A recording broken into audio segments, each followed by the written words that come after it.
এই মাসে একটা দিন আছে যেই দিনটার ভিতরে একটা সেকেন্ডও নাই যে আল্লাহ বান্দার থেকে চোখটা সরায়।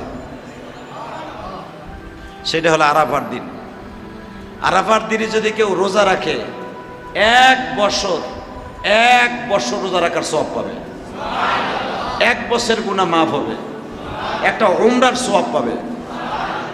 একটা উমরা করতে এখন প্রায় 2 লাখ টাকার মতো লাগে, সব খরচা মরচা দিয়া। একটা রোজা রাখার বাদৌলাতে 2 লাখ টাকার একটা উমরার সওয়াব পাবেন। এক বছরের ভিতরে যত সগীরা গুনাহ আছে সব মাফ করে দিবেন।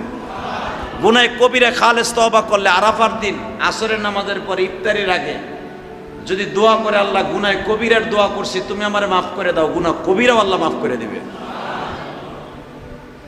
তাহলে জিলহজ মাস আল্লাহর কাছে কত দামি। সেই মাসে আমরা উপস্থিত হতে পেরেছি, বলেন না আলহামদুলিল্লাহ, বলেন না আল্লাহু আকবার, হামদান কাসীরা তাইয়্যিবা মুবারাকা ফিহি।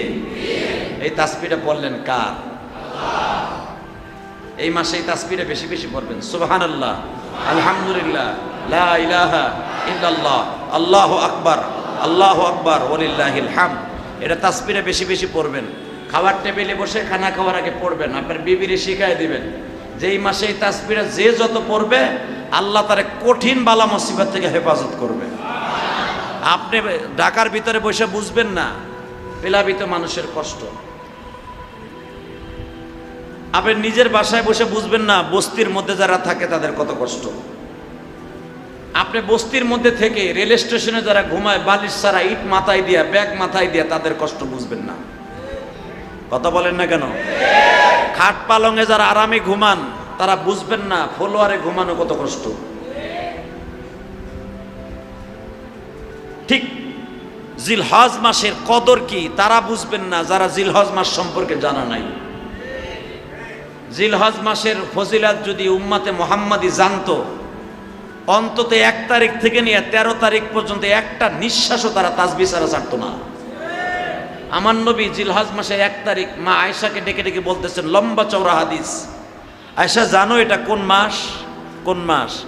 হুজুর আপনি তো বলতেন যে শবে কদর রমজান মাস, এটা আপনি বলতেন, এটা জানো কোন রাত কোন মাস? কিন্তু অন্য কোনো মাসের ক্ষেত্রে তো বলেন নাই, আজকে বলতেছেন।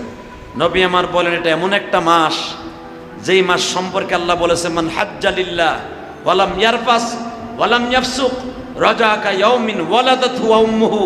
যারা আমি আল্লাহকে সন্তুষ্ট করার জন্য হজ করতে আসবে, কাবাগর তপ করবে, মান যারা কবরি ওয়াজাবাত লাহু শাফাআতি, আমার ইন্তেকালের পরে যারা আমার কবর জিয়ারত করতে আসবে সে এমন হয়ে যাবে, রাজাকা ইয়াউমিন ওয়ালাদাতহু উম্মুহু, মনে হবে সে তার মায়ের গর্ভ থেকে আজকে ভূমিষ্ঠ হয়ে দুনিয়া আসলো।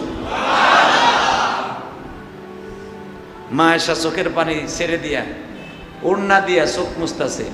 হুজুর আপনার উম্মতে মুহাম্মদ যদি জিলহজ মাসের কদর জানে, একটা দম, একটা নিঃশ্বাস, তারা একটা নিঃশ্বাস তারা তাসবিহ ছাড়া ছাড়বে না।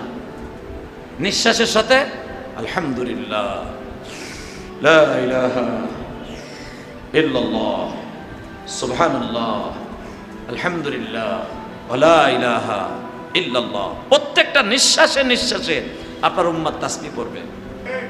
ইন দি মিন টাইমে আল্লাহু আকবার, আল্লাহু আকবার। ইব্রাহিম আলাইহিস সালামের দুধ খাওয়াইব কে? মা তো 2 দুধ খাওয়াইয়া ইব্রাহিম আলাইহিস সালামের বুকের মধ্যে লইয়া 2টা চুমা দিয়া বলে, বাবারে তুই যখন দুনিয়ায় আইছস আমার তো আর কিছু করার নাই, খোদায় জানলে তোরও মেরে লাইব, আমারও মেরে লাইব, তোর আব্বাও মেরে লাইব, আমাকে বাড়ি ঘর সুদ্ধা জ্বালাই দেবে খোদায়। তুই ভালো থাকিস, আমি মা তোরে দোয়া দিয়ে গেলাম। যুবক ভাইরা তোমরা জানো, সকলেই জানো, এটা মৌখিক কোনো আলোচনা নাই, কোরআনের ডাইরেক্ট আলোচনা। আল্লাহর খলিল ইব্রাহিম পাহাড়ের গুহায় বসে কান্দে, মাও নাই, বাবা নাই।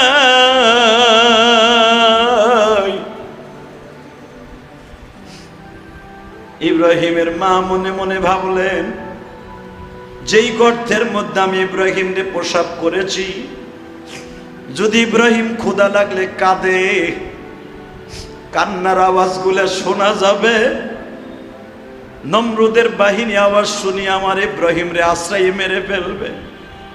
মা কারে কয় রে যুবক, মা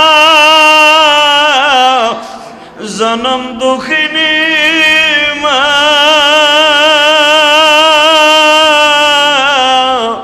কোরবানি তো তুমি দিবা, কোরবানি দেওয়ার আগে তুমি নিজের মনকে বুঝায়া বলো, মন রে মা যখন বেঁচে ছিল কোরবানি দেওয়ার তৌফিক ছিল না, বাপ যখন বেঁচে ছিল কোরবানি দেওয়ার তৌফিক ছিল না, এখন তৌফিক আছে, মা বাবা নাই। আল্লাহর প্রশংসা করবার এই জুমার দিনে বসে বসে মা বাবার জন্য কাঁদো। মা ইব্রাহিমকে কিন্তু বলে নাই আমি তোমার মা। আল্লাহর খলিল ইব্রাহিম মায়ের বুকের সাথে কপাল লাগায় বলে, মা গো তোমার মতো নিষ্ঠুর মা হতে পারে না, কোনদিন কি আমার কথা মনে পড়লো না? ও বাজান, ইব্রাহিম আলাইহিস সালামের মা বলে, বাবা রে আমি মায়ের মনে পড়ছে, আমি কিন্তু ঠিক মতো খাই না, ঘুমাই না। এই যে তোমার বাবা, বাবা আজর বলে, ইব্রাহিম রে তুই কি আমার খোদার দুশ্মন হবি? তাহলে তোর নিব না, তোর পাহাড়ে গুহায়তন পাইসা রইছ, অবশ্যই তুই আমার খোদার দুশ্মন হবি। চিন্তা করেন, পোলার চাইতে খোদার মোহাব্বত বেশি। ওই জামানায় কি পরিমাণ খোদারে মোহাব্বত করতো। ইব্রাহিম আলাইহিস সালাম বললেন, তোমার খোদা কে? ডাইরেক্ট কোরআন শরীফের আয়াত, আলিহাতান আসনাকুম আলিহাতানা, তোমার খোদা কে? আমার খোদা রাজপেশাদে।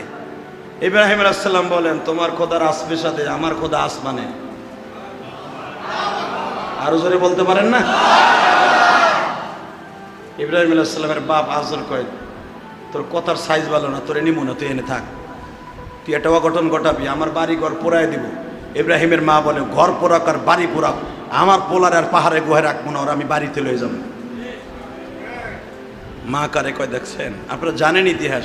ইব্রাহিমরে নিয়ে গেলেন, নিয়ে যাওয়ার পরে যাই দেয় ইব্রাহিমের বাবা সকালবেলা হ্যাঁ মূর্তিতে রং চং করতেছে, নাকে রং দেয় তুলি দিয়ে। ডাইরেক্ট কোরআন শরীফে কথা সূরা আম্বিয়ায় ইব্রাহিম আলাইহিস সালাম জিজ্ঞেস করে, আব্বা এটারে কি করো? এটারে বানাইছি গত সপ্তাহে, তুই তো জানোস না আমি বানাইছি, এটারে রং করতেছি, খোদার বাড়িতে দেখাই তুলে যাবো, খোদার পছন্দ হইলে খোদার রাজপ্রাসাদে বিক্রি করবো। ইব্রাহিম আলাইহিস সালাম কয়, এটা তুমি বানাইছো? কয় হ। এইটি তোমার খোদা? তো এটা কেমনে বা খোদা কও আব্বা? যেটারে তুমি বানাইছো, তুমি নিজ হাতে বানাই এইটারে খোদা কও না, বরঞ্চ খোদায় যদি তোমারে বানায় ওইটারে খোদা কওয়া যায়। তোমার আমার যিনি বানাইছে তারে খোদা কও, তুমি যেটারে বানাইছো সেটা কোনোদিন খোদা হইতে পারে না। কথা বলে না কেন? ইব্রাহিম আলাইহিস সালামের মা কয়, এই সমস্ত কথা কইস না, সরকার বিরোধী কথা, তোর দেশদ্রোহী মামলা হয়ে যাবে তোর বিরুদ্ধে, দেশদ্রোহী মামলা হইব, খোদায় তোরে পাড়ায় মারবো। ইব্রাহিম আলাইহিস সালাম বলেন, 7 বছর বয়সে কি কয়, আমারে মারার মালিক তোমার খোদা না, আমার মারার মালিক আমার খোদা। যেই খোদা আমারে পাহাড়ে গুহায় বাঁচাইছে ওই খোদায় আমারে মারবে। আল্লাহু আকবার জোরে বলতে পারে না? আপনারা জানেন পরবর্তী আলোচনা, খোদারে 7 বছর বয়সী প্লান্টিক শট দিয়ে দিয়েছে ইব্রাহিম।